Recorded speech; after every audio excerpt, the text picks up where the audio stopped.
In today's episode, we explore the devastating crash of Jeju Air Flight 2216, which occurred on December 29, 2024.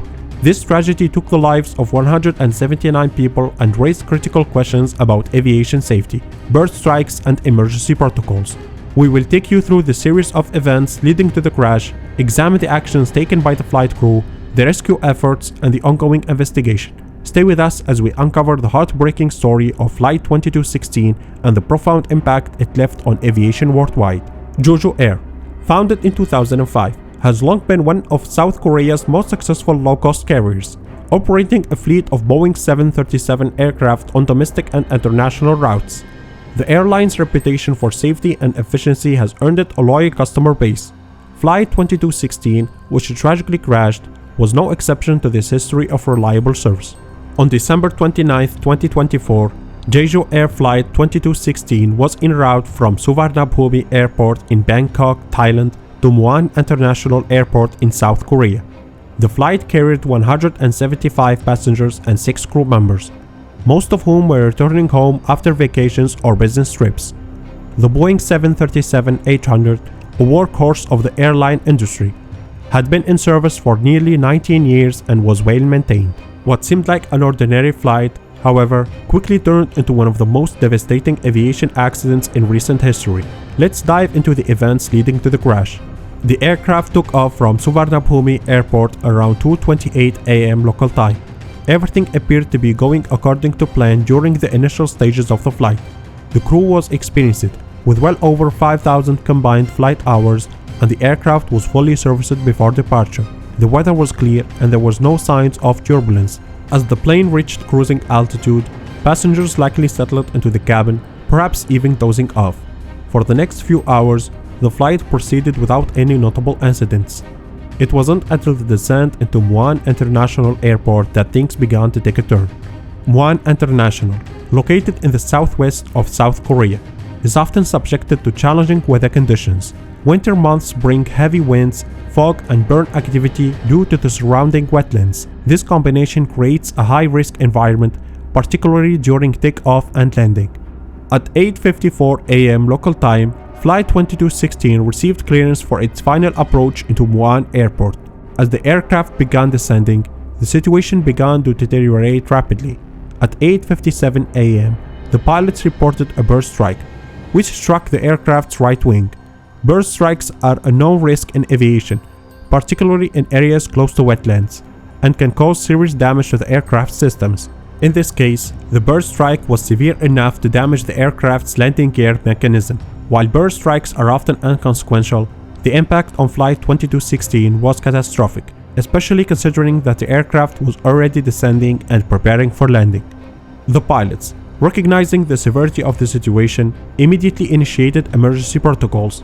However, the damage to the landing gear meant that the crew could not deploy the landing gear in preparation for landing. At this point, the pilots were faced with a life or death decision.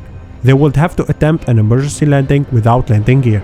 Just 1 minute after the bird strike, at 8:58 a.m., the crew issued a mayday call to Muan Tower, reporting the loss of landing gear. A mayday is the most urgent distress signal in aviation, and the gravity of the situation was clear. The aircraft could not land safely in its current state, and the pilots began making plans for a go-around. This procedure involves circling the airport to gain altitude and buy time while trying to assess the situation. The decision to attempt a go-around was a difficult one. Without landing gear, the aircraft was now essentially a flying disaster waiting to happen. The flight crew's training and quick thinking were critical in this situation, though they knew that time was not on their side. As the plane began its go-around, passengers may have felt the aircraft tilting sharply. The descent was halted, but without the landing gear, the crew was running out of options. While the passengers were likely unaware of the full extent of the emergency, the crew would have been doing everything possible to prepare for an emergency landing. At 9:03 a.m., just 5 minutes after the mayday call, the aircraft made its final approach. The pilots had no choice but to attempt a belly landing on runway 50, which was the only available option. However, the absence of landing gear meant that the Boeing 737-800 was unable to slow down on the runway. As the aircraft touched down, it skidded uncontrollably, creating sparks and flames from the friction between the fuselage and the tarmac. The runway had an embankment that was meant to protect critical equipment, but instead it became the final point of collision for Flight 2216. The impact caused a violent explosion, tearing the plane apart. Within moments, the aircraft was engulfed in fire, and the situation became even more dire. The rescue efforts that followed were nothing short of heroic, but unfortunately, the severity of the crash meant that survival was unlikely for most of the passengers.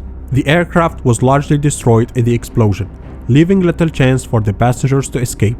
In total, 177 people perished in the crash, with only 2 survivors, a flight attendant and a passenger, both of whom sustained severe injuries. Rescue operations began immediately following the crash. Muan International Airport's emergency response team, along with local fire brigades and paramedics, rushed to the scene. The airport was quickly secured, and a massive effort was made to locate survivors amidst the wreckage. The dense smoke and flames posed a significant challenge, but the rescue teams worked tirelessly to retrieve those who could be saved. Given the nature of the crash, only 2 people survived. The survivors were quickly transported to nearby hospitals where they were treated for severe burns and fractures. Their recovery will take months, and they were left to cope with the trauma of the experience. The aftermath of the crash was devastating, both for the families of the victims and for the aviation community. The victims' families, devastated by the loss of loved ones, faced the difficult task of grieving and coping with the tragic circumstances.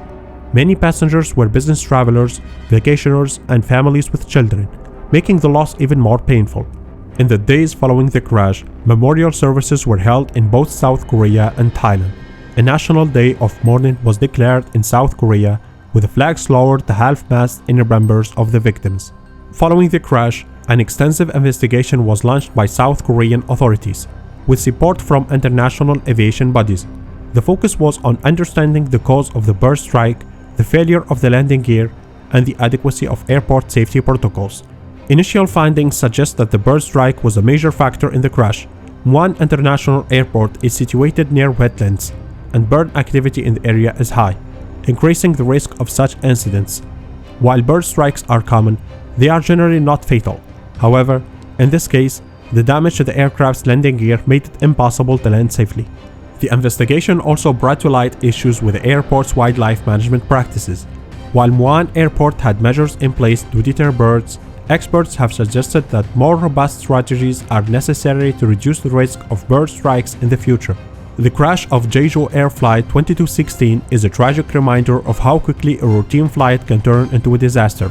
The loss of 179 lives, including many innocent passengers, is a sobering moment for the aviation industry.